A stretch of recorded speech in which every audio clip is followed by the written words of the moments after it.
Time for Type 40, your Doctor Who podcast from the Spacebook for the Fandom Podcast Network. Now, it could be you're completely new to this show and just maybe you found your new favourite podcast, but it's just as likely you've been aboard before, whichever of those it is, and anything in between. You're in for a good hours plus free speaking, big thinking, eclectic, eccentric Doctor Who conversation for everyone.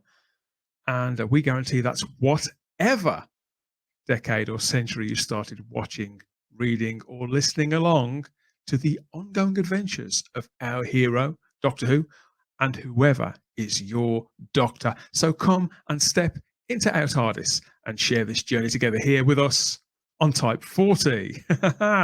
Yes, I'm Dan Hadley, Birmingham's King of the Geeks, and your designated driver. And we've got a most exciting, timely edition of the show for you this time. Whatever could I mean? Well, it's the first in a series of conversations celebrating a side to the Doctor Who phenomenon that for a long time was more tolerated than loved. I think that's not unfair to say. I'm talking about those two feature films made during the mid-60s that adapted Terry Nation's very earliest multi-part Dalek serials from the TV show to feature films.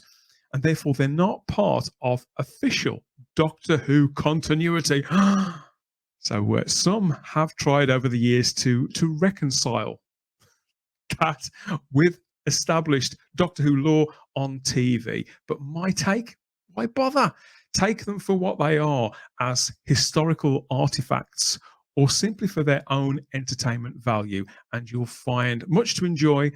And as ever, with the world's longest running sci-fi and fantasy TV show, intellectual property, there's masses to talk about. But before I introduce our guests and get into all of that, it's my duty to remind you that if you'd like to do some real-time traveling of your own, each and every edition of our show, past, present, and future, is just a tap or two away on the device of your choice if you know where to look. There's well over 100 now. Great conversations, reviews, previews, interviews, geek outs, and deep dives with all our regular panelists and other awesome guests. We know there's something for every fan at type40.podbean.com. There'll be more about all of that a little later on, as well as a couple of minutes where we will make contact with that matrix of all knowledge that we call the Fandom Podcast Network for a word about all the other chat about all the other movies and TV shows that we love almost as much as Doctor Who, almost going on across that other family of shows. That's all the housekeeping taken care of. I think it's time to slip both backwards and sideways in time. Maybe flick on the lava lamp if you have one. I'm sure you can improvise if you haven't. Maybe grab a box full of soft centers and enjoy this first review that we've got for you of Doctor Who's trips to the silver screen.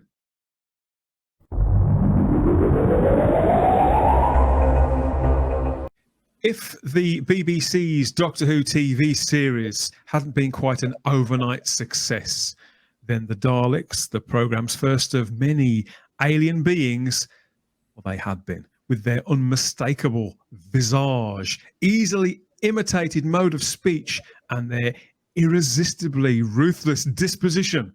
They'd taken not just our living rooms, but our high streets and even the playgrounds positively by storm.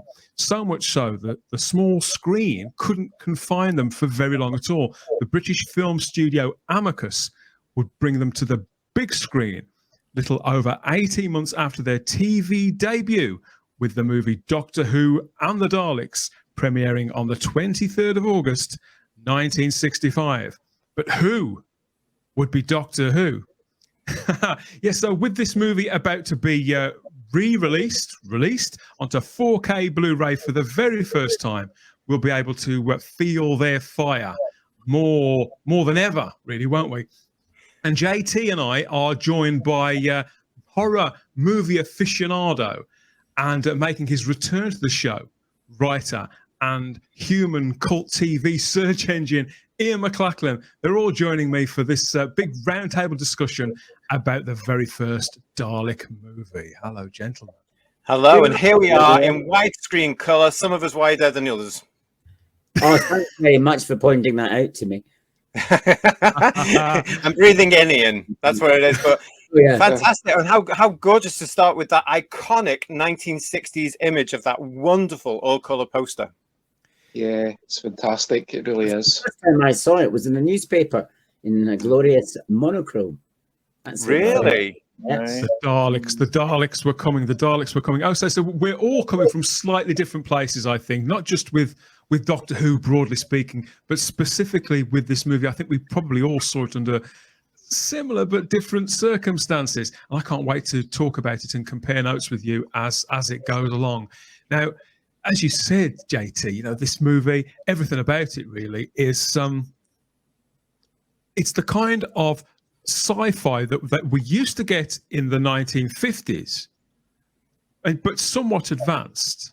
But of course, 10 years after this film, a little over 10 years after this film was made, everything leapt forward hugely with George Lucas's Star Wars. So it's in a very precise, very sweet spot, isn't it, Doctor Who and the Daleks? Doctor Who and the Daleks absolutely is, and the brilliant thing about it is that it's quintessentially through and through. It's a British film. It's a good old-fashioned British film coming on the back of all those wonderful things, the Lavender Hill Mob, the horror series, the carry-ons. And it's got that particular flavour to it. A warmth? Like a warm mug of tea? It is. I mean, you can look at it. I don't know what Ian and Peter think about this, but when you go back to watch Doctor Who and the Daleks, you can actually feel the Britishness coming through. You can feel the quality of a world that's now long gone. Yes, I mean, it's very charming, I would say. Definitely very charming. But I think that is probably what I like least about it, if that makes sense, compared to the TV series.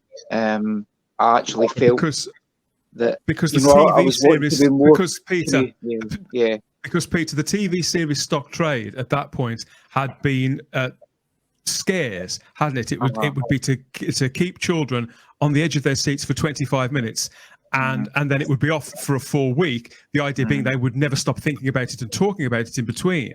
But the cinema, obviously, and that was in black and white too, but the cinema was a slightly different prospect, wasn't it? And obviously, you being a horror movie aficionado, as we said, you'd appreciate where this exactly sits, I suppose, in relation to everything else that was coming out around that time.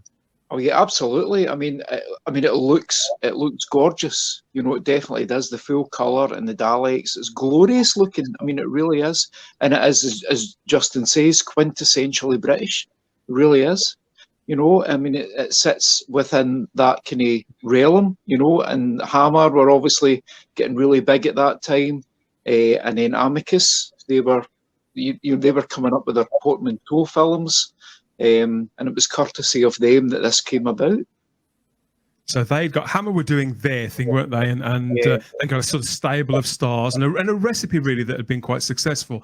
But Amicus was a slightly different prospect, wasn't it? And I wouldn't say that they were struggling, but they were flexing different muscles, weren't they? And so for them to develop a family movie like this, albeit one with still some jump scares, I suppose it was I don't know if it was particularly bold, but it was probably filling a gap in the market and anticipating something that could potentially go global.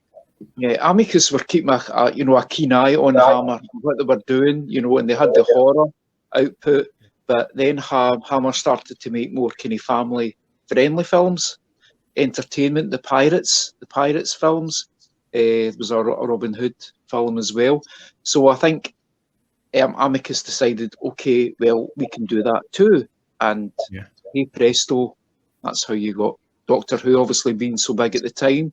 They thought that would be the way to do it, And there was nobody that I think it could have been bigger with than Ian.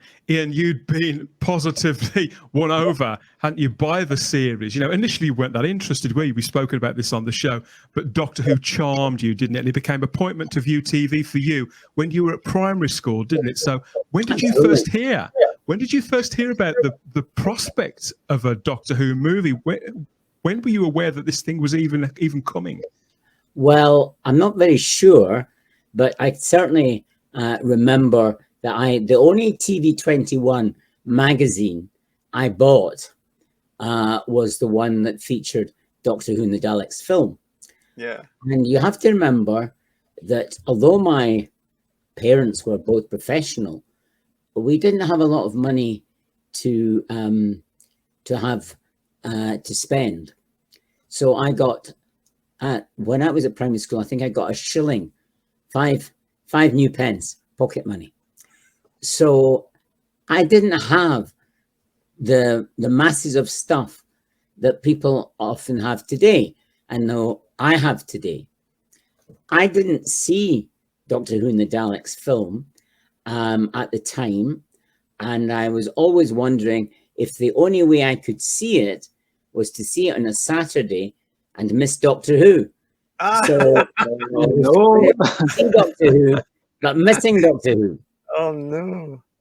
Eventually, it was a Friday night, I remember, and my dad, who wasn't really, I was the only Doctor Who fan in my household. Mm-hmm. My dad took me to a screening of Doctor Who and the Daleks and Daleks Invasion Earth 2150 AD. So we got 2 Dalek films for the price of 1. Oh, gosh. So that was when I first saw it. Wow. I knew it.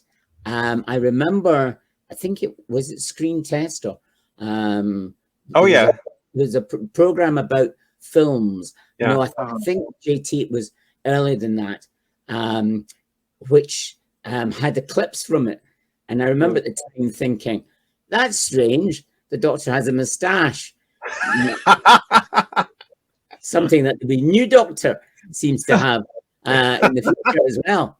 And I remember being slightly surprised at William Hartnell not being in it. Mm-hmm. And I always said at the time that Peter Cushing was a bigger star. Now, maybe he was, but Bill Hartnell made a lot of films. So he was a film star, not always in the lead role. But the thing is, they wanted to make Doctor Who virtually, most weeks in the year. So he couldn't have been excused from his TV role to make the film.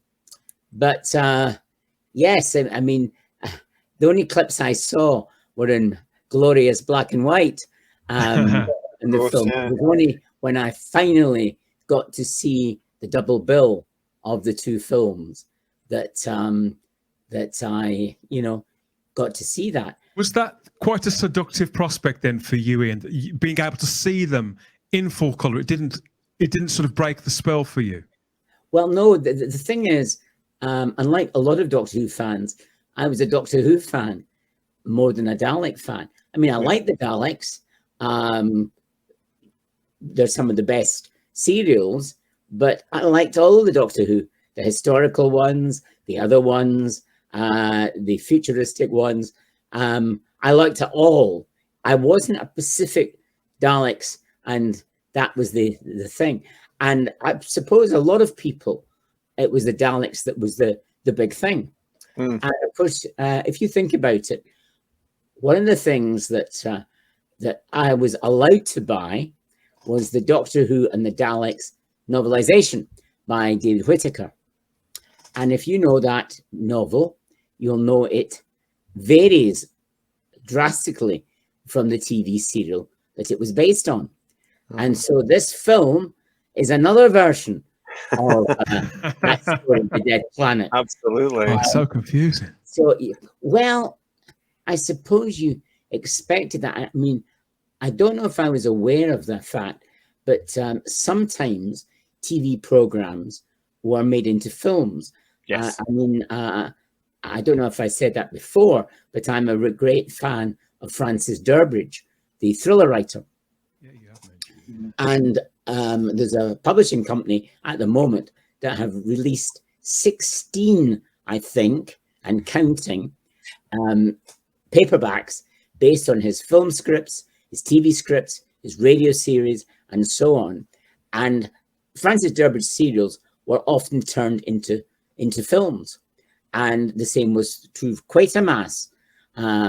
Back in the day, there was 3 Quatermass films based on the TV. Nigel Neal shows that were on in the 1950s. They turned those into films, didn't they, over a period of time, all with different stars. 2 in black and white and 1 in colour, wasn't it? So yeah, it was an established pattern that this would happen. And I suppose that knowing Terry Nation, the creator of the Daleks, and screenwriter and businessman, he was very, very savvy. So I doubt that possibility, once the Daleks had taken off in the way that they did and Dalek mania sort of happened, I doubt that would have been, the prospect would have been completely lost on Terry. So yeah, this is just in case you haven't seen it for a while, don't know what we're talking about. This is Doctor Who and the Daleks, the first of 2 Dalek movies. Are they Dalek movies or are they Doctor Who movies? I don't know. Dalek. That's probably Definitely Dalek probably movies. are Dalek movies, aren't they? Dalek They were movies. released in the mid-60s, and the general plot line, yes, it's very similar to the TV story that it's based on. It went something like this. So the eccentric inventor, Doctor Who, is showing off a homemade time machine to his granddaughter's new boyfriend, Ian. The young man's bumbling accidentally activates TARDIS. Not the TARDIS, whisking them and Doctor Who's other younger granddaughter, Susan, all off to another planet, a world devastated by a nuclear war. In time, they come upon a metal city where they are captured by the Daleks, evil mutants that live inside machine casings. Oh, give myself a shiver then, just thinking about it, guys, just thinking about it. So yeah, it's this story, as originally devised, written by Terry Nation, adapted by David Whittaker, he was originally the script editor on the TV show, wasn't he? Yes. It had sort of gone through, this story went through all these rewrites and other versions, and yet it's such a clean story, isn't it, where the stakes are very obvious, the things that it is aligning itself with and alluding to and reflecting from our world are all very, very obvious. And even though the TV story had been like 7 parts, much, much longer, boiling this down to sort of something like 86 minutes, it really does. I don't want to say cut the fat off, but it does show the strength, I feel, in Nation's original concept, doesn't it, JT? I think you're right. I mean, it's interesting, isn't it? Because some of us didn't have that wonderful experience that Ian had of actually being there when this came out. I actually saw Doctor Who and the Daleks, the movie, before I saw the Hartnell original. Because when Doctor Who and the Daleks was released on television, I think it must have been the 70s when I saw this on a Saturday morning in the summer, and they would put this on. And I was blown away by it because I watched this and thought, well, okay, that's a different Doctor, and it never sat with me that this is the Doctor. This was Doctor Who, but to see it, and looking through that story and pacing it, I thought, how the hell did they do this on television in 1963? And then I had to wait many years until I saw it in a convention, the actual Dalek, and I thought, the pacing was different, the style was different, it was smaller. This was a very ambitious project. And again, with what Peter was saying earlier about this whole reaching out to the family, I mean, you can see that money has been spent on this, imagination has been spent onto this film to reach that audience, and the pacing is quicker, I think, than the 7-parter original on the television. And it's 2 different things, really, 2 different animals. Which do you prefer? Which of the 2 of them did you prefer? Oh, right. Well, obviously, I'm going to say the William Hartnell one, but that's not to say that, for me, Ian, they are 2 different worlds. The Peter Cushing movies are very special for me because they're the first time I saw these Dalek sort of stories ever. And then when I came to the television version, that's Doctor Who. So that for me is all part of what I follow as Doctor Who. But I'm very, very, very keen on the Peter Cushing films. But I do count them as Dalek films. Yes. What's interesting is at the time, a lot of us thought that these Peter Cushing movies were not that great. But compared to the Doctor Who stories we've had in recent years, they're masterpieces. That's interesting, Ian. See, when you were little, and you and your pals at school were going off to see the film. That's little. Well, say when you and your pals were going off to see these films, put me right here, because I often watch these Dalek films and have this vision of the youngsters that were around in the 60s at the time en masse to the cinema, going to see these things, going to see the Daleks on the big screen, looking at Peter Cushing, and then coming out and actually feeling elated and excited and wonderful and tapping into all the Dalek mania. What's the truth of that? Because the first film was a massive hit. Yes, but you remember I said to you, I didn't see it at the time. And I saw it with my dad, not with my own age group. I don't know how old I was when I saw the films. I must have been in secondary school. But while I had a couple of friends that liked Doctor Who when I was at primary school, at secondary school, you wouldn't admit to liking Doctor Who. It was, it started back then. There you go. It's Doctor Who shot through a prism, isn't it? As concocted, as put together by the director Gordon Fleming and the writer Melton Subotsky, writer and producer Melton Subotsky. It was these two gentlemen that made the transition, really, that enabled the format to translate to the big screen. It was something that they quite passionately believed in, and obviously they saw there was money to be made out of this, but creatively so too. They were, as I understand it, both of them had been charmed by the TV show and saw the potential for this. But Peter, who were Melton Subotsky and Gordon Fleming? Well, they were from New York. It was Melton Subotsky and Max J. Rosenberg collaborated, and they were that was the they built the Amicus Empire. So really, this film was incredibly ambitious for them, and they had to approach Joe Vigoda, I believe. He was the executive producer. So that they could co-finance it, because secure more funding. It's got a budget. It had a budget of £180,000. Peter, was that quite large for a British film at the time? Yeah, and I think that was on the condition that they get, because it's Arrow. It's if that's the right pronunciation, that they've got that in the credit. That's right. Yeah, Arrow Productions. It's not Amicus. It was on the condition, but he kind of co-financed it, and that's how they were able to get it off the ground, because they were very modest films that they made, the Portmanteau films, the Dr. Terror's House of Horrors that had preceded this, which had Cushing and Castle in it, but effective nevertheless. But this was really pushing the boat out, this one. And how do you think they always had just one name on their shortlist to play Doctor Who, not the Doctor, Doctor Who in this? And do you think that Peter Cushing was an obvious choice? Because he'd had quite a patchy career, hadn't he? He was born in 1913, so he was in his early 50s when he began playing the Doctor in these films. And initially, I think he was in something like 100 movies throughout his life, wasn't he? But he worked in stage and radio and everything too.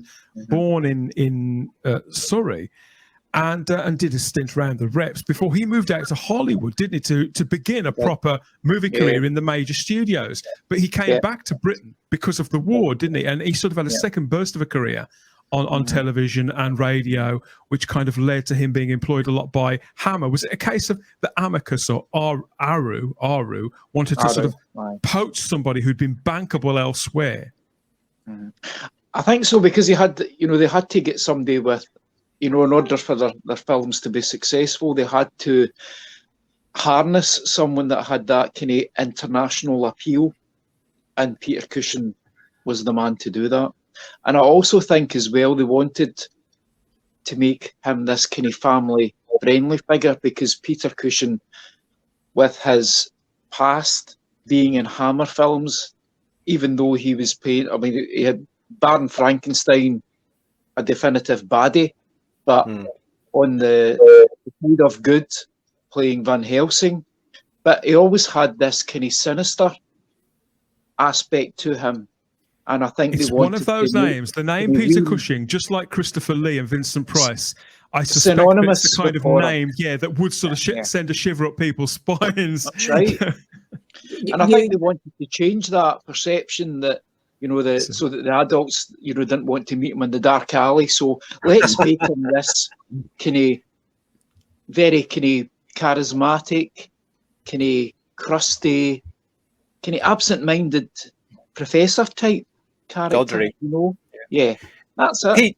Did Cushing do this before he did Sherlock Holmes? No, Sherlock Holmes in '59. He did the film Hound of the Baskervilles.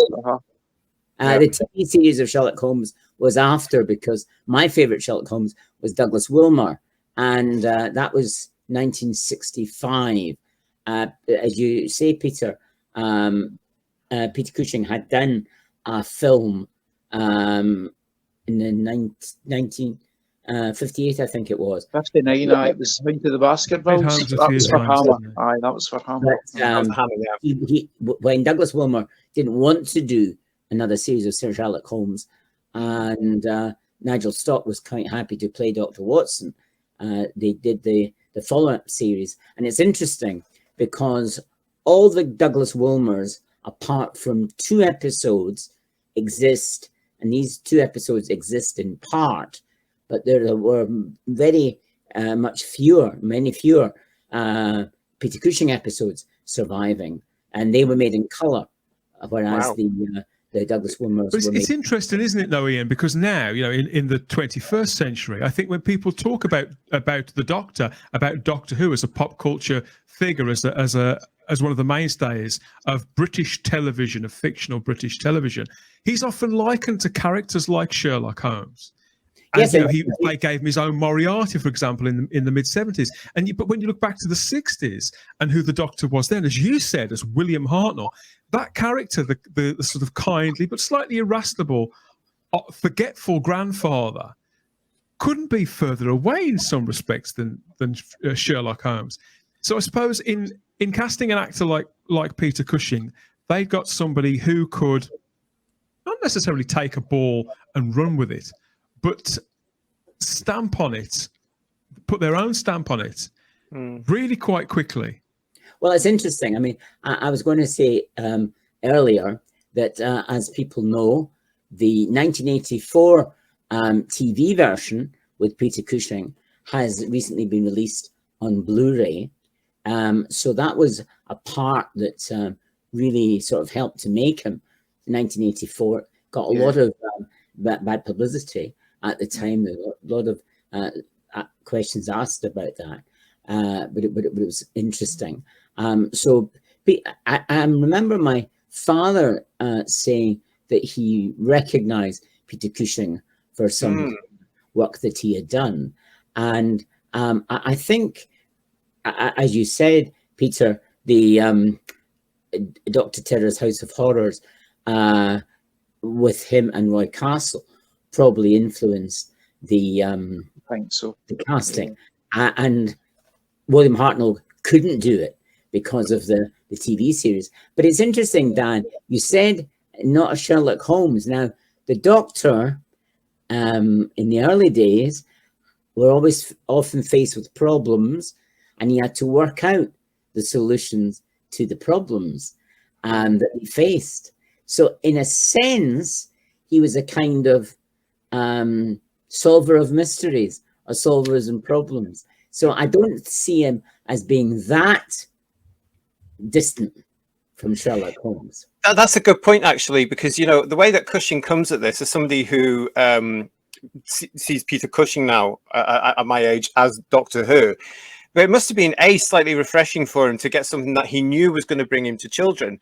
So you're saying there, Ian, that your father recognized him at the age your father would have been at that point. I didn't know Peter Cushing at all when I first saw Doctor Who and the Daleks, you know, and we didn't have the internet there, kids, so I couldn't look him up.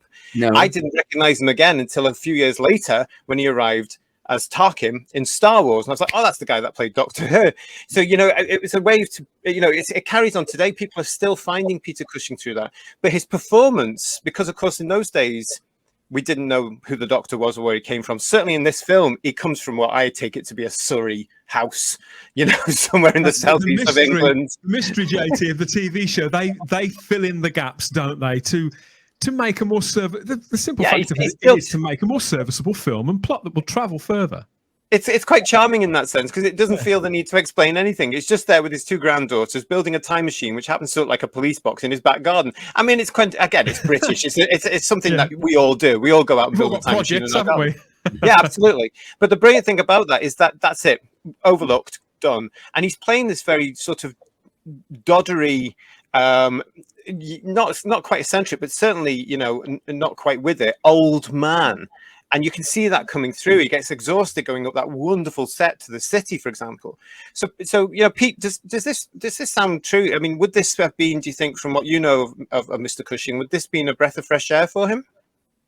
Yes. I mean, he probably enjoyed it. Yeah, I'm quite sure he did. And I just think maybe, when because I discovered Cushing, it was Hammer, so I've kind of went the Hammer route and then went back the way and then looked at other things that he's done, and I thought, but then by that time I had enjoyed Tom Baker's Doctor Who because he was my Doctor Who, and I thought, and then I discovered there was films made, and wait a minute, one of my idols is playing Doctor Who, but hold on, that interpretation that's not Doctor Who, right? That's Abner Perry out of at the score. Of course, Cushing was joined by Roy Castle, who was then 33 years old, an actor. As you say, he'd been in a previous film with Cushing, but Castle was, for decades, I'd say, one of Britain's most versatile entertainers, a musician, a dancer, an actor. He was a TV presenter, and all kids, I think, recognised Roy Castle.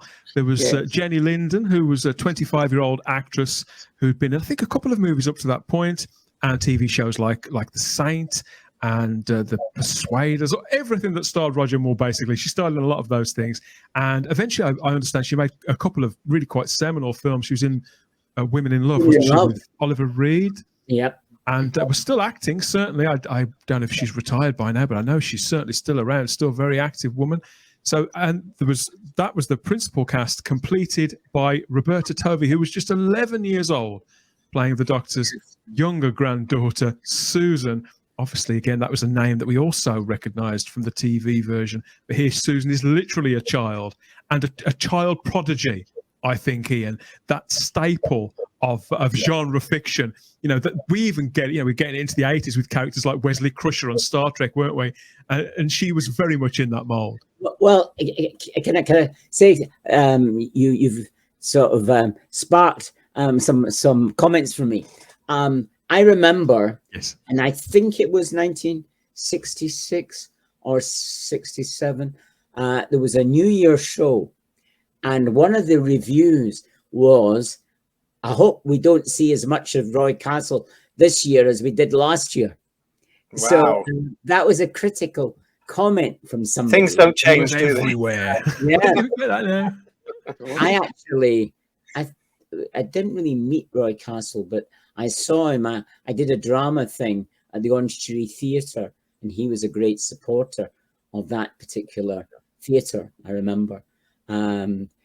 The thing is, you mentioned the Susan and Roberta Tovey. Now, one of the things about the Doctor Who film is it's much more aimed at a child audience. Susan being a child helps that. Yeah. Susan in the original TV series, I never reckoned she was a child. She was mysterious. At that time, Callan, She was a young woman, but she was in her 20s. And the thing about Verity Lambert was she was determined not to talk down to children. She didn't have any children of her own at that time. And she made Doctor Who for the intelligent 11 to 14-year-olds. Now, it's interesting when Russell T. Davies returned in Doctor Who, the wheelie bin that made a noise, the Slovenes aliens, the sort of jokes that children like weren't there. And that's why I think Doctor Who gained an adult audience or an all-family audience quite quickly, because there was nothing in these early days that was talking down to children. If you think about what Barbara had to put up with in the Snows of Terror, and also the woman Aletha Carlton in The Time Meddler, there were very adult themes in Doctor Who in the beginning, and that's why it wasn't let's talk down to the kiddies.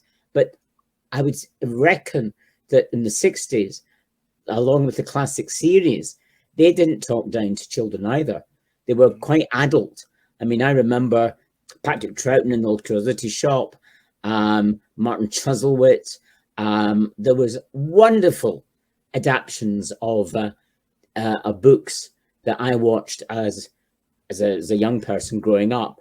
There was this Doctor Who on Saturday, classic series on Sunday. Yeah. But the thing that I've felt about the film, particularly the first one, was it was more child friendly with the jokes about the soft centers and things, and the joke about Doctor Who read. I don't like using words like slapstick, but some of the comedy is really broad, isn't it? And I suppose that is, if you've got an actor like Roy Castle, who was a very physical actor, wasn't he, JT? You know, a very warm presence, very reassuring presence, so versatile, and with that kind of natural rhythm and physicality. If you've got an actor like that, you're going to use him. You're going to make him work for his money, aren't you?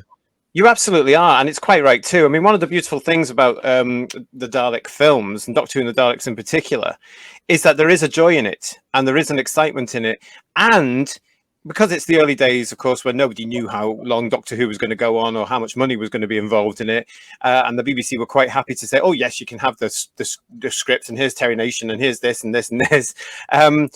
They've been given free rein.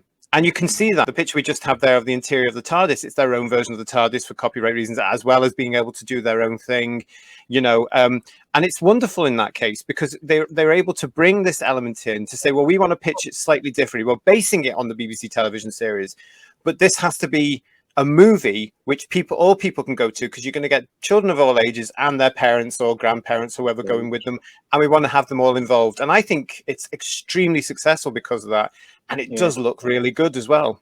No, it's completely agree. For me, everything that you were saying, Peter, about it losing that sort of intimacy and creepiness of being in black and white, and deliberately trying to put you on the edge of your seat, it definitely loses that tautness. I think it substitutes something of equal worth within its own gift. I think it creates a fantasy world. It takes you from the coziness that you were describing, JT, and the Britishness to this alien world that does feel kind of, because of the colours and because of the extraordinary sets, it feels kind of dreamlike, almost like we're going into a dream or a nightmare even. And it's very precisely balanced. I think that it was all shot. There wasn't any location filming done for Doctor Who and the Daleks, Peter. Nothing. No. I mean, I can understand the casting was obviously deliberate because they had to appeal to all different generations. They had to have. So Peter Cushing, he took care of the adults coming in because they knew him from Hammer, and they thought, right, that's the adults. So we need somebody that's going to get the teenagers in. Roy Castle, good-looking guy, very versatile, great performer, really good personality and everything. But I remember seeing it, and I always used to think. It reminded me of a Children's Film Foundation film that had a kick up the backside. And I liked that. I did like it because it looked really good, and the colours and everything. And it reminded me a little bit of Here Come the Double Deckers, which followed a few years later. So again, Britishness. I love that. It is. It sounds amazing. I do like double deckers, but I prefer whispers. Go on, carry on. Yeah, it's interesting. You mentioned Here Come Double Deckers, Peter, because that was made on film. And I remember at the time, it was quite unusual to get a series made on film. It looked American. It did look American, didn't it? One of the things that I forgot to say earlier, I've been watching a few YouTube's videos, and there was one interesting one which somebody put out. Very iffy. In the beginning, it wasn't clear whether the Doctor was an alien or actually a human from the future. Oh, the TV series, yeah. Yes. Yeah. That's a good So point. it was only when he changed into Patrick Troughton that it was obviously he wasn't a human from a distant planet. So it was quite acceptable to make Peter Cushing an Earth person. Oh, absolutely. Absolutely. And of course, Viable, but Ian, we didn't know that this thing was going to go for nearly 60 years, depending on when you're watching this video. We didn't know that. The audience didn't know that. A lot of the audience, let's be honest here, a lot of the audience that were supporting Doctor Who in its earlier days, God love them, are no longer with us. You know, to get back to that thing about what you were saying, Dan, about the black and white aspect, I don't think that would have harmed at all, because if you look at Doctor Who and the Daleks, when you get to Skaro, that atmosphere of that green jungle, that beautiful set with the sand everywhere. I mean, it must have been a nightmare to walk on and work on, but it looks fantastic. It looks like something that Doctor Who on the television at the time obviously could never give you. And that's what they played on it. Here were the Daleks. It was on big screen. It was color, and it was big. And it must have been, for the little ones going to see it in the cinema, it must have been huge to see the green lighting of Skaro, which I think is beautiful. That incredible set leading up to the city, which at one point, if you remember, separates with all this glaring light coming out of this rock. I mean, that must have cost a wee bit of money for them there. The set there that you're showing there, which, although not very, what I would term Dalek friendly, looks great. And that thing behind Peter Cushing there, and Roberta and Roy, of course, rotated.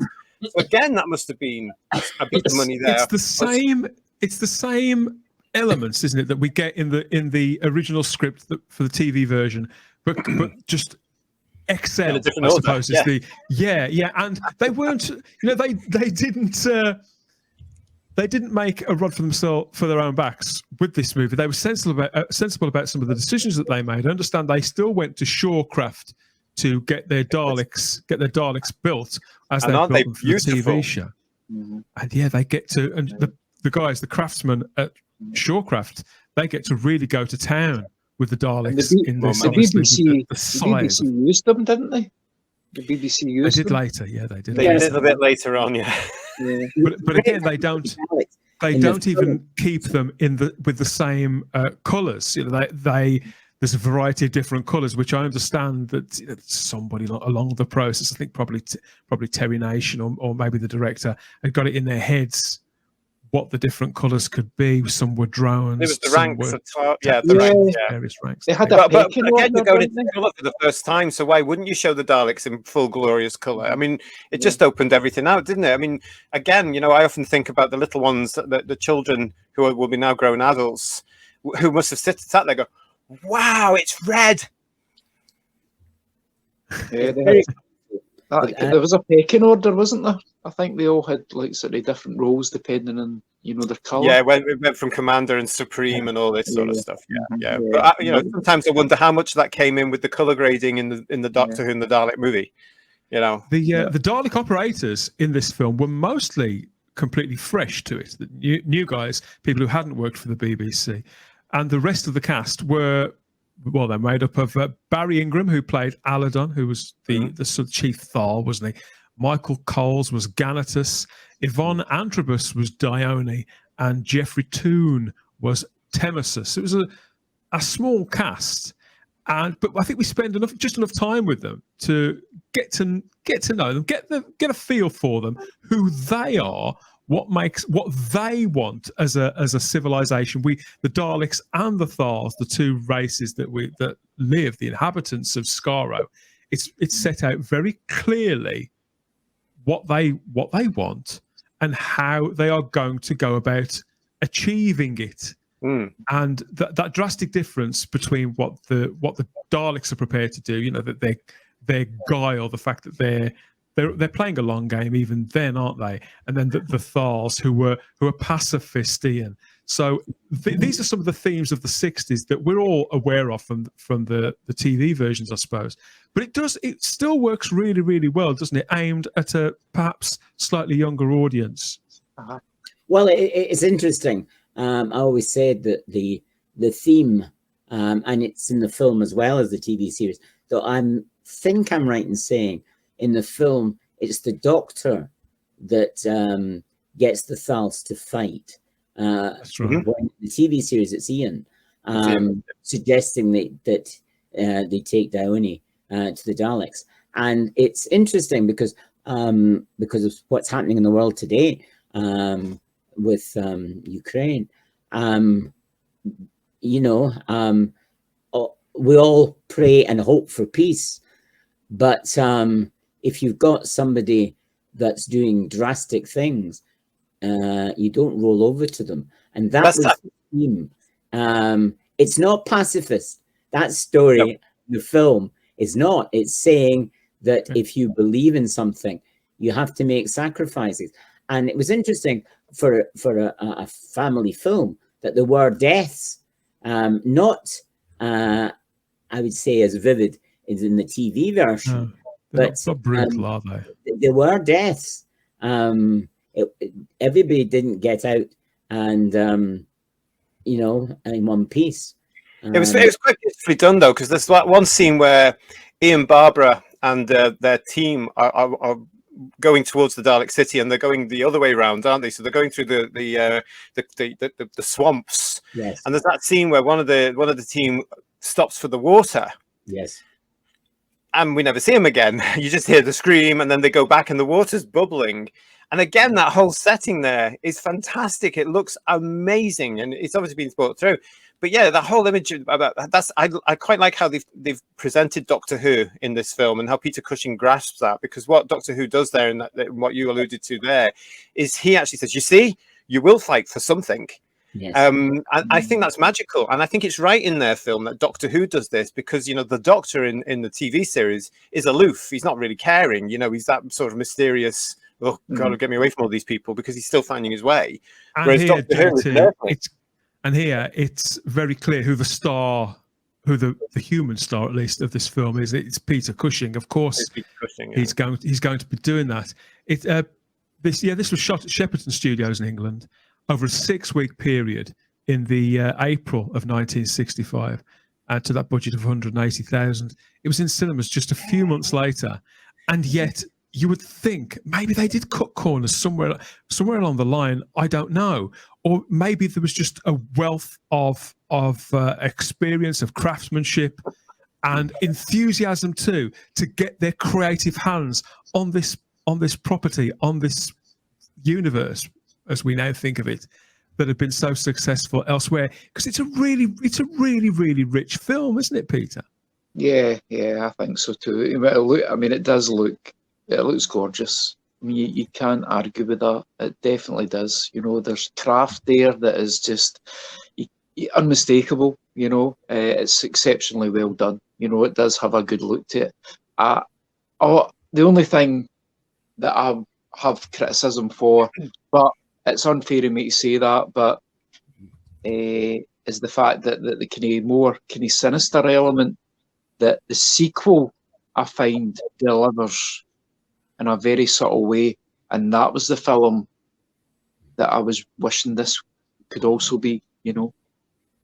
What I think is very interesting is the relationships between the four traveller companions in the TARDIS, because Doctor Who in the film is obviously closer to Susan than he is to Barbara. Yeah, I get that impression too. Barbara is kind of sidelined, and Ian is kind of the comic relief. But Susan and the Doctor have a special relationship because he sort of implies he's going to make sure he sees the city. So that aspect, which was much stronger in the TV series, because Ian was a stronger character in the TV version, and argumentative, and was always sort of questioning the Doctor's decisions. But although Ian in the movie got to go inside the Dalek and all that sort of thing, and there was also the funny scene when he was trying to get through the doors and didn't quite make it. The Doctor and Susan come across as more capable as characters than in the TV series. And Susan is given quite a lot to do. I mean, there was a spooky scene when she has to go back to TARDIS herself, and that's quite spooky. I think there's the scene when Barbara is confronted by the Metratome, but it's not quite the same. So it's interesting that I always felt that Barbara in the film was more wasn't so prominent. No, I think she's drastically underdeveloped in this, and I don't think it's anything that Jenny Linden isn't doing. I think she's great in the role, but she definitely suffers. She seems to get less screen time, less development. She seems to do a lot of the textbook examples. She tends to do a lot of screaming and running around, and just to be where she's supposed to be. A lot less developed a character, and I do think it's a pity because this is somebody who's had this huge career. I'm sure she was more than capable. Yeah, but you can't help but latch on to Susan more so. There's something about Roberta Tovey in this role. I think she is so you would think that she was older playing younger. I wouldn't describe it necessarily as a sophisticated performance, but it's a really confident performance. She seems to know exactly what she's doing and why.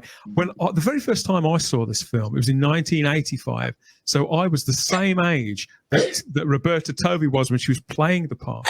And what you've just mentioned there about the scary moments in this film, how Susan has to go because the others are far too ill with radiation sickness, aren't they? So she's got to go back to the TARDIS to get some drugs, and that's where she first meets Aladon, the Thal, and she seems so small in that huge forest, the petrified jungle, however you want to describe it. She seems so small and so vulnerable, and I think that Roberta Tovey conveys that really, really well. The fear and the trepidation, but she powers through it, JT, because she's brave and because her family need her.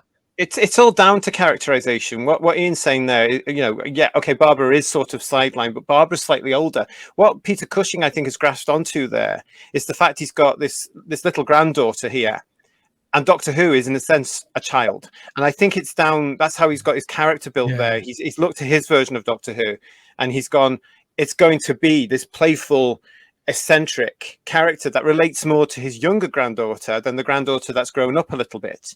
And the two of them share that passion of science and engineering and mathematics and wanting to know. That curiosity comes out, and I think Cushing has masterfully grasped that and relating it back to the Susan character, and Roberta's at her young age able to play that back. And it's just like two kids going wild, isn't it, really? Yeah, they are. They do feel like two kids. And I don't think I'd realised until I came to look at it again now that Cushing was only in his early 50s.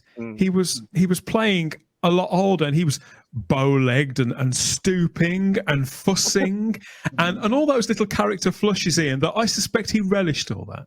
Yes, but Dan, that was the tradition in the old days. I mean, I find it very interesting. Vaudeville.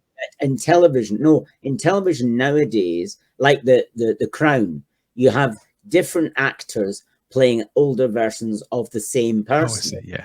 And in the old days, they were aged.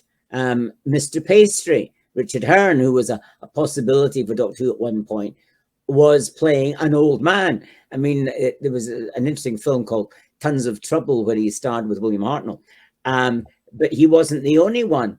Clive Dunn, you think of Clive Dunn, he always specialized in playing old characters. And William Hartnell played the old talent scout in The Sporting Life, which really helped to get him the role. And that was, again, an older character than Bill's age was at that time. So it wasn't unusual to have younger men playing much older people. Sometimes playing younger people as well. It was all about characterization back then. I mean, a lot of the newer actors, not all of the newer generation of actors today, they don't seem to understand the point of characterization. And there's this whole thing about roles should be casted to type now. And, if you're not this, you can't play this, and all this nonsense.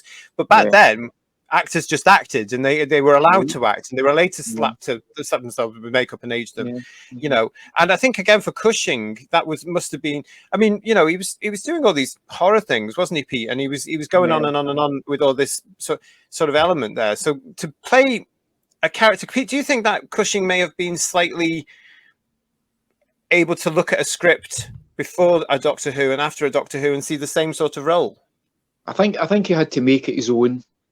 I think he had to put his own stamp in it, you know, and there was obviously that, not pressure as such, you know, but, you know, they had more or less decided this was going to be, it's a Dalek movie, and it's going to be a family-friendly movie, and this is the style. It's got to be a departure from the series in terms of his characterization, because he's not the Doctor as you knew from the TV series. He's Doctor Who, almost like Who's his surname.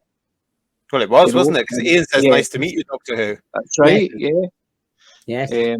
But no, I mean, I'm quite sure he enjoyed it, you know, and then being the actor that he was, and just as you say, that's what actors did then. You know, they became a character. You know, it was all about, it was nothing to do with age or gender. They just, that was part of their craft. That's what being an actor is all about. I was You just know, but thinking nowadays, too as well. as you say, it seems to suit, you know, their age and their orientation, and that's all wrong. That contradicts, you know, what being a performer is. I was just thinking, Peter, how the very first scene where we first see the Doctor, and both his granddaughters, how that, it reminds me of the opening scene, if you remember the opening scene from Back to the Future, where it's perfect silence, and we don't even see Marty McFly's face. In fact, during that, we pick up on things about him as he's moving around. We see his plectrum and all the little things that are dotted around on shelves and things like that. And nobody speaks in that for about 2 minutes. And it's the same with the first scene to this, as it pans around Doctor Who's sitting room, and they're all sat there reading different things. And I think Susan's reading an encyclopedia, isn't she? And Barbara's reading something scientific and well, it establishes the characters, doesn't it? It shows you the level they're all at. Saying that's a single establishing exactly. Yeah. And then you get Doctor Who with his level. It tells you all you need to know. It tells you that he's a big kid, like you were saying, Jason. Yes. Yeah. I think the comedy in both of the films is much more pronounced than in Doctor Who. I agree with you. That changed over time, of course. But at that time, the comedy was very much part of the film. But I think part of the reason is these films were shown in cinemas where you got an audience. And, you know, audiences like joining in together and laughing together, whereas most people watch Doctor Who with their family or on their own. So it's a different type of audience. You see, Ian, that's a great point here. And for somebody like myself, who has never seen it in a cinema, I can't imagine this film being on a big widescreen. And it's one of the reasons I'm quite excited to see where they're going to do it. Because, of course, this year, as we're recording this, it's 2022. This year, they are re-releasing the films into selected cinemas across the United Kingdom. And I am really excited about where they're going to put them, because I'd love to see these things as they were meant to be on a big screen, because I've only seen them on television. And yes, the televisions have got bigger and wider through the years, but nothing like that. It must have been really magical to be walking up those steps with the red carpets, as we used to have in all our British cinemas back in the day, that unique smell that only cinemas had, the ice cream, and sitting down to see these Daleks for the first time, bigger looking Daleks, and this cast and these sets all in color. You know, how exciting. Yes. As I said to you before, I didn't see many cinema films at the time, because I remember paying to get my family to see 2001: A Space Odyssey. So we saw that together. And what we've never mentioned so far is, remember the year after the Doctor Who film, Thunderbirds Are Go was released in cinema. And it wasn't a TV series. It was on a Saturday night, Thunderbirds, after Doctor Who, in my particular region. So there was a connection with the Anderson thing as well. And both of them, I think Thunderbirds Are Going Thunderbird 6 is more appreciated now than it was at the time. Probably. And I think, Ian, as well, that the Doctor Who and the Dalek movies, as they've been handed down, I mean, for some of our fandom, seeing Peter Cushing was their first Doctor, because even in the wilderness years when the television was off the air in the 90s, they played Doctor Who and the Daleks and its sequel on television. It seemed to be on most years, didn't it, JT? In the summer it was holidays on all the time, wasn't it, Dan? I mean, through the 90s. Yeah. I mean, I would say it was on. I don't know if you remember, Pete, as well, but it was on television. You know, every other weekend, every other year. You know, every year throughout the 90s. You know, and that's still happening today. For me, that's quite exciting because a lot of children discovered Doctor Who back then, and then went off to find out whatever else was out there, leading to a lot of confusion in the fandom. But that's something different. That's fantastic. But you know, it's always surprising to me, Ian, that back in the 60s and certainly into the 70s, you could go to the cinema and watch on the buses, or Are You Being Served, as a film, which doesn't quite. But this is different to me. That doesn't make any sense to me at all. Taking your television script and just transferring it to the cinema. Whereas with Doctor Who and the Daleks and its sequel, it's the same script, but it's twisted to be a film, and I think that's the magic of what they did there. Yeah. Right. I mean, translated it more effectively, condensing it, you know, and quite a triumph. I mean, that's not an easy job. It was a huge hit, Peter. Doctor in the Daleks was a massive hit. Yeah, I just think it had the competition with Mary Poppins though on its release. I think that was what maybe dwarfed it. Maybe. I think so. Yeah, I think it was released about the same time. But I think you have to remember, because I lived through these days, that people didn't have as much disposable income than they have today, although sadly we're going back to that now. Absolutely. It would happen as well. But we didn't have it. I mean, it was a big thing to go to the cinema for me. I know some youngsters went to Saturday morning cinemas, which that Talking Pictures has developed since then, but I wasn't allowed to go to such a thing. So it was Ian, a big... would you remember? Sorry to interrupt, but Ian, talking on that point there, would you remember, was Doctor Who and the Daleks part of that whole Saturday morning? Do you ever recall seeing that as a kid, Doctor Who and the Daleks' Saturday morning cinema?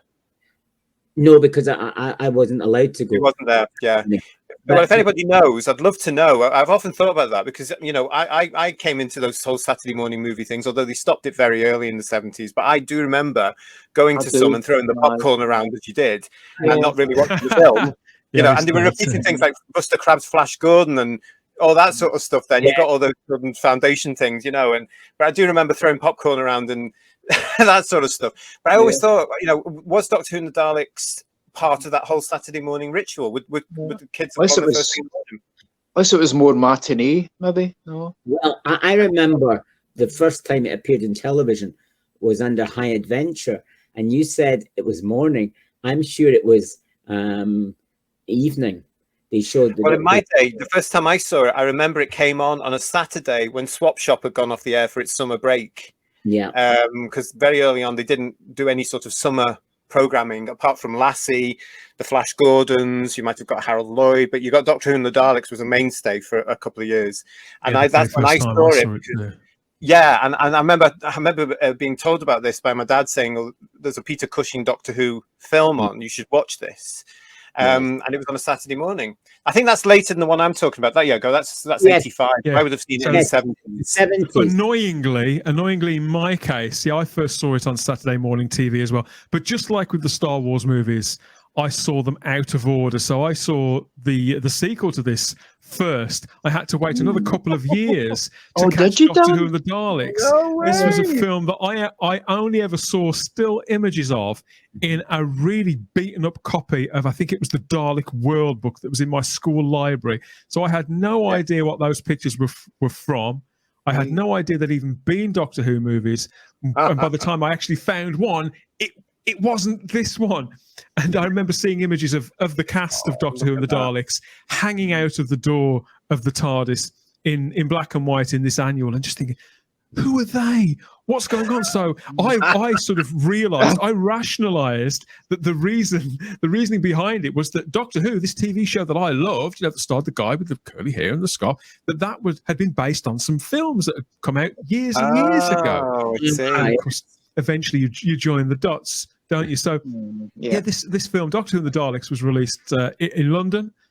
That was where it premiered on the 23rd of August 1965. It was the 20th biggest British box office moneymaker of that year. It didn't perform quite as well in the States, but obviously Doctor Who and the Daleks, they were relatively unknown then. But I think it still did. I think it still did reasonably well. And as part of that big promotional campaign in 1965, a number of the Daleks did go out to the Cannes Film Festival, where they bumped into John and Cynthia Lennon, no doubt. Look at that. Now that's a picture that encapsulates that's a shot. That's a shot. Look at that. That's Kodak history moment. There, isn't it? Wonderful. Kodak moment. Yeah. Yeah, so it did Gold Key, which were a sort of a lower tier comics company in the States. They did put out a comic book adaptation of this, didn't they, Ian? So that's quite a... I was able to buy it. It wasn't very much. The original, not the reprint. You bought the original one. The original. I know it's true where it is now, but I bought the original. Now, I know what I was going to say. Wow. You know that some companies do these fannuals, and one of the fannuals that was released was based on Peter Cushing's Doctor. Yeah. Sadly, it's the fannual you can't get hold of. You have to pay silly money if you want it. And they're also published a series of books, which I've got, which starred Peter Cushing's Doctor in them. There's about, there's about 8 or 9 of them being published. Now, it's interesting because the BBC have often said, we can't show out-of-time doctors because it can to the public. And if you heard, you've probably followed the latest news of David Tennant coming back, maybe not as the 10th Doctor, and there's possibly there's the new Doctor. I would love to see Paul McGann back because the TV movie, I thought he was brilliant in it, and I was very, very sad that nothing happened with that.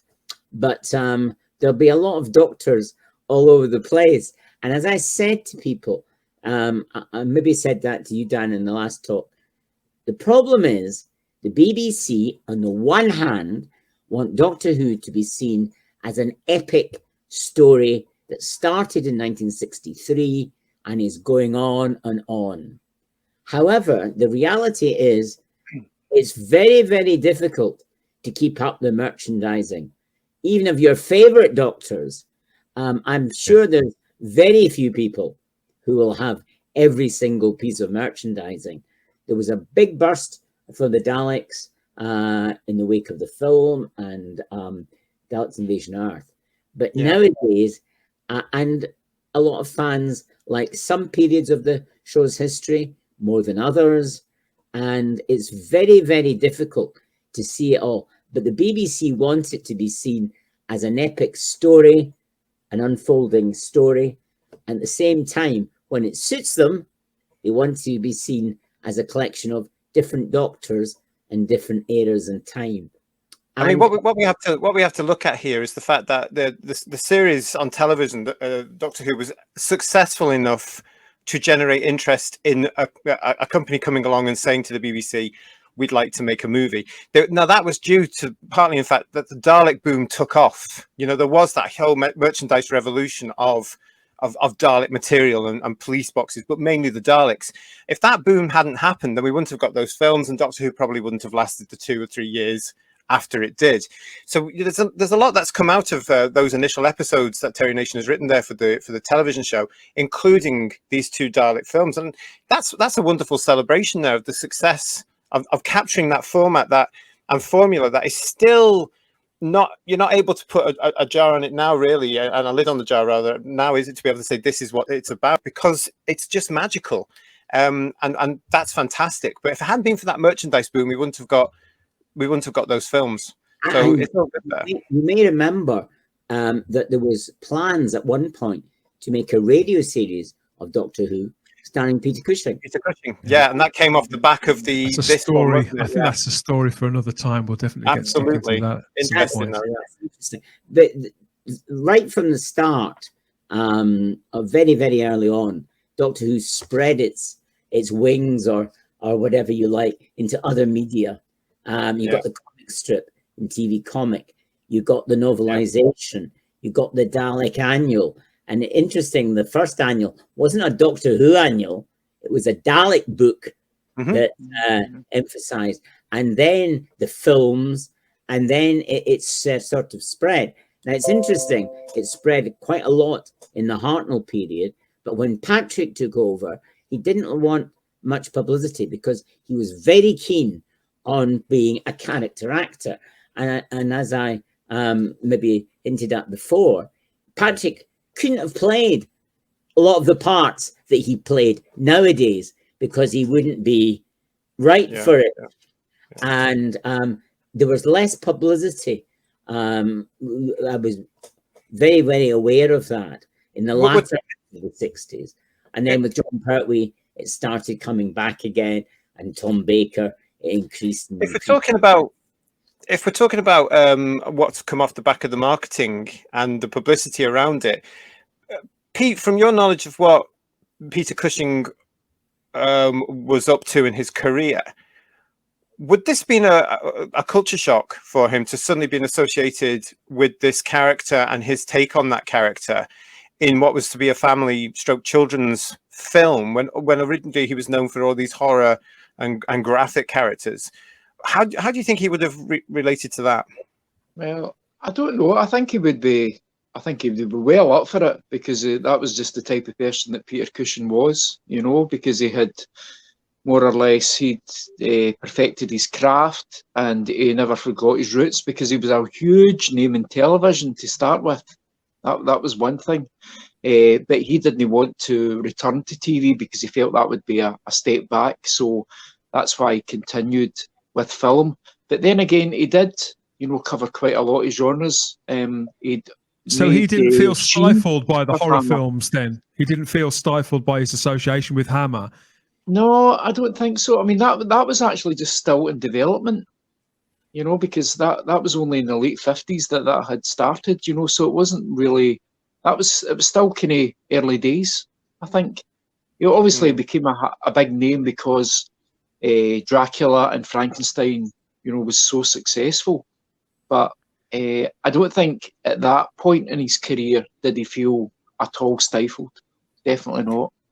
Because this is a lovely performance that I feel runs through the entire movie as a real leading man, and there probably is some truth to the fact that these films do belong to the Daleks. But I think a great many actors, and maybe some that were bigger than Cushing, would have probably disappeared against all of that, against all of the colour and all of the flashiness, all of the smoke and all of that fire. And Cushing never does. And to be, I don't think Roberta Tovey ever does too, but Cushing never ever does. You're never in any doubt about who the lead in this movie is. I think he works with the script really beautifully, and I think the more I return to this film in particular, and this was always the one that I used to watch kind of out of obligation, Doctor Who and the Daleks. It's for me, over the years, it's improved. I think I appreciate the lightness of touch, the balance, all the plates that it's spinning, and everything that it achieves. It's just an 82-minute movie. And each time I see it, it impresses me more. I think it's so rich and made with such care. I really do love it. And Cushing's Doctor, I know that he was out in the cold for a very, very long time. People didn't even talk about it, but I don't think that's the case now. I think we're very confident in that which Doctor Who as an intellectual property is, that the general mood is that these films, it's fine that they exist, and I think we love them for what they are, absolutely, rather than despise them for what they're not. Yeah. And I totally agree, and I think it's part of the fact that we refer to them as Dalek films, and they're there to enjoy. But one of the things that I find slightly heartbreaking, if you like, about Cushing, is that he never knew what was to come. Apparently not. You know, because I mean, here we are now. Still, we're doing this show about it. They are about to be re-released on the big screens around the United Kingdom and on 4K Blu-ray disc, all cleaned up and looking glitzy. You know, the fan base watches them. They tune in. Children today are still coming across Doctor Who and the Dalek film again, and opening up. And he never knew that. He never knew that was going to happen. He never knew he was going to be part of this whole thing. And as a sideline, you know, in an age where Doctor Who has been splintered into so many different franchises, with companies doing that and the companies doing this and comic strips and companies doing that, and his 2 films, he only did 2 films, are still very much in that mix. What an achievement. And his interpretation of Doctor Who still carries a joy and a lightness and an infectiousness, so you can actually buy into him. What an incredible legacy from an incredible actor. Well, and as you've said, there's a brand new deluxe edition 4K Blu-ray release of Doctor Who and the Daleks due for release on the 20th of June 2022. It's a combination release of a standard Blu-ray with that 4K, and comes in a giant deluxe pack full of posters and postcards and all manner of other things. A real collector's item. I think there's a collector's coin in there too, whatever you want to do with that. I have no idea, but just to whet your appetite, here's a little look at the brand new release, the 4K release of Doctor Who and the Daleks.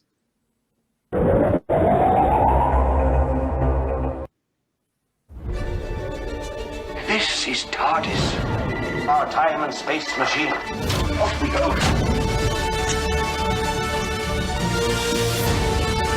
Something terrible happened here.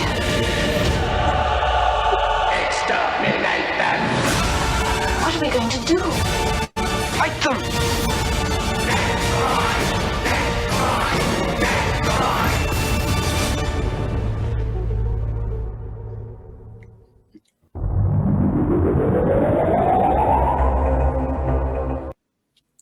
Ooh, I got a little chill there. You too, JT. Absolutely extraordinary. Yeah, Imagine seeing that 30 years ago as a trailer like that. I mean, wow. I know, very true. So yes, the film is currently being shown, I think, not just on Talking Pictures TV. I think they've shown it a few times, and that's also available to watch on their catch-up service. But it's also on another channel as well, isn't it? It is indeed, and Pete, you might be aware of this, but the Horror Channel have now got access to the 2 Dalek films, and they will be starting them very soon. They start them in June, as we're filming this in 2022. Very good. Good Stuff. So I think finally, our final thought for this one has to be simply how do we rate this film? How many fluid links out of 5 would you give this one, JT? Oh, well, how many fluid links would I get? I've always loved that about the fluid link, by the way. It just happens to fit the Dalek's claw when he takes it out of the doctor's pocket. That's handy, isn't it? That's so handy, that. What would I give this? I'm going to give Doctor Who and the Daleks I'm going to give it a 10 out of 10. And I'll give it a 10 out of 10 because it was ambitious. It's got a great cast that comes through. It looks amazing. The Daleks are wonderful. I get a thrill about it because it was my first introduction to that story, as I said, way before the Hartnell original. And I can still watch it very happily on a Sunday afternoon today. Perfect Sunday afternoon film. How about you, Ian? How many fluid links out of 5 or 10 would you give Doctor Who and the Daleks from 1965? That's difficult to say. I would like to say if Doctor Who had stopped in 1989 and never had a comeback, would these films have been so revered as they are today? Or there would be just another obviously we'd never know. That's interesting because there's a lot of 60s films I would like to see in 4K and don't get the treatment regarded as serious films. No, it's I would say that Peter Cushing never gave a bad performance in whatever role he played. He sort of enveloped the character that he was playing, and he was a bit typecast in the Dracula and Frankenstein. My favorite Peter Cushing role, apart from Doctor Who, was a film, and I can't remember the name of it. He played this surgeon who killed to preserve the Dr. Phibes was that Susan one? Lloyd. No, that was Price, Vincent Price. Corruption. Oh, which yeah, was yeah. playing against type in With Corruption. Sue Lloyd. Oh, he was a nasty piece of work in that film. Yes. It depends what version you see, because there's I saw it first on television, and I thought, wow, this So is did quite, I. quite a horror film, isn't it? Horrific. You know, it changes your whole perception of Cushing. Yeah, well, he had a big break. I think didn't he play the Sheriff of Nottingham in one of the Robin Hood ones? I think he did. I think he did. Yeah, Sword of Sherwood That's Forest, interesting. I think, wasn't it? The other Sheriff of Nottingham is John Arnott in the other film, who was Barusa, but I remember him as the Deputy Sheriff of Nottingham in Robin Hood. He took over from Alan Wheatley, who was, of course, the original Tremesis from Doctor Who and the Daleks. Oh, it's all connected. It's all connected. So can you give us a score out of 5 for this one, Ian? I have to say 5. Yeah. Oh, that's a very clean and very decisive 5 there. Okay. How about you, Peter? How many fluid links out of 5 do you give Doctor Who and the Daleks? Probably 3.5. Oh, okay. So, yeah, okay. Slightly more than the middle. Why hold back from giving it more? Or what do you think its strengths are compared to its weaknesses? Yeah, strengths, definitely looks glorious. Very colourful, great production. But I think for me, it just lacked a kind of sense of sinister power. There wasn't enough of that. I would have liked there to be more of a... You think they could have pushed it more? Yeah, if it had been imbued with more menace, I think that would have elevated it for me. That's the horror side of you coming out, isn't it? I know. I can't shake it off. Can't shake it off. We're going to start calling you Petrified Pete. I think that'd be a good one. Okay, I have to go with Ian. I think I have to give this a 5. I think it's increased in enjoyment for me over the years. I think it's relentless fun.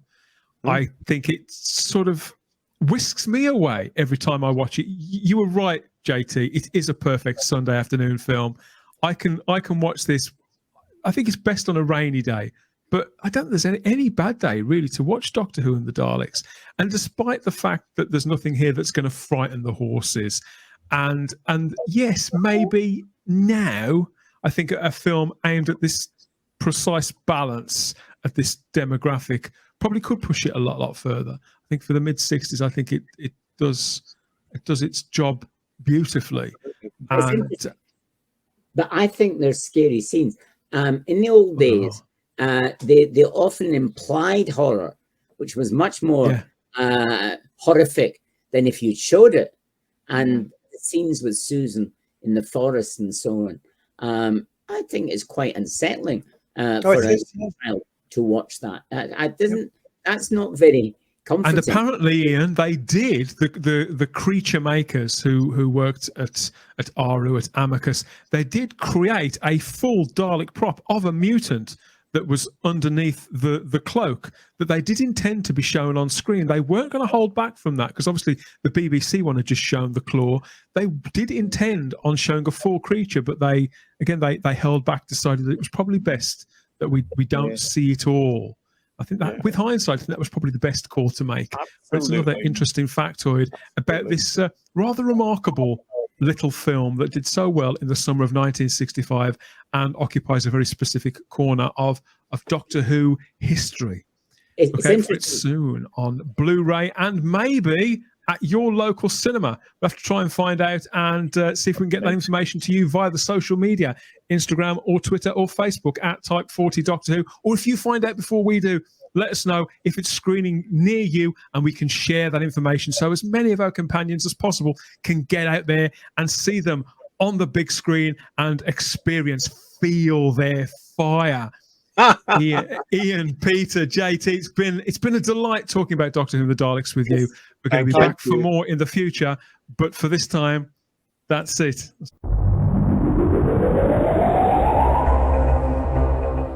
Thank you for listening. We hope you're enjoying this podcast. We'd like to continue to feed your ears by inviting you to listen to these other great shows on the Fandom Podcast Network.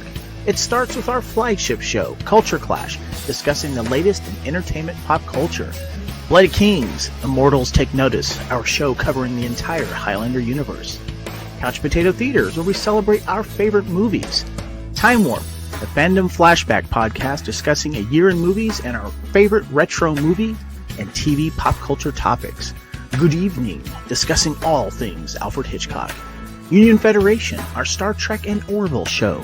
Hair Metal, the 80s and early 90s rock metal podcast. Type 40, our show covering the time-traveling Doctor Who universe with host Dan Hadley.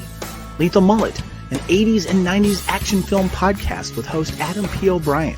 Also check out the Lethal Mullet Network for more great podcasts. What a Piece of Junk, a Star Wars podcast with hosts Scott, Derek, and Nathan. Making Treks, a Star Trek podcast, a deep dive into the final frontier with host Mark Newbold and Adam P. O'Brien. And check out our newest shows, The Fandom Show, our monthly Fandom Podcast Network live YouTube exclusive show about the month's hottest topics in fandom, and the FPN True Believers MCU podcast, discussing the Marvel Cinematic Universe and the related Marvel television and streaming MCU universe, including the connections to the original Marvel comics. You can find the Fandom Podcast Network on several platforms. Please subscribe to the Fandom Podcast Network YouTube channel to receive notifications of new podcast episodes and live events. You can enjoy all of the Fandom Podcast Network audio podcasts on our master feed at fpnet.podbean.com. The Fandom Podcast Network is on all major podcast platforms, including Apple Podcast and iTunes. You can find the Fandom Podcast Network on Facebook. You can email us at fandompodcastnetwork@gmail.com. You can also find the Fandom Podcast Network on Instagram at Fandom Podcast Network and on Twitter at FanPod Network. Thank you for listening, and remember, respect others and enjoy your fandom.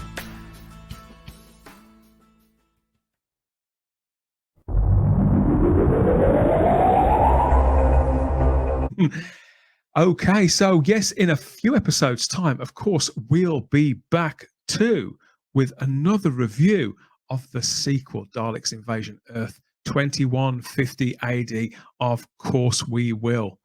But for now, that's the old girl starting up and calling time on this edition of the show. I'll be back with another soon. Look out for that wherever you found this. It could have been on the dedicated home feed for Type 40 at type40.podbean.com or over on the podcatcher of your choice, the Spotify's, Audibles, the Podbays, Apple Podcasts, Google Play, iHeart Radio. So you get the picture. We're absolutely everywhere. We're also on YouTube, the world's largest streaming platform, here on the Spacebook channel and on the Fandom Podcast Network's own channel too. We're still on the Fandom Podcast Network's master feed, loaded with all those treats for your ears. Never mind weekly, they're coming out daily. So please consider a trip sideways in time for more quality shows from the FPN too. Maybe you'd like to have your say about all of this, not just the Dalek movies, but anything that's going on that we've covered on the show so far, and that's to come throughout the rest of 2022 and into that 60th anniversary year. Why not reach out to us through our social media, Instagram and Twitter at Type40 Doctor Who. We're all ears and all eyes for whatever you've got to say about all of that. And there's our email to type40@gmail.com.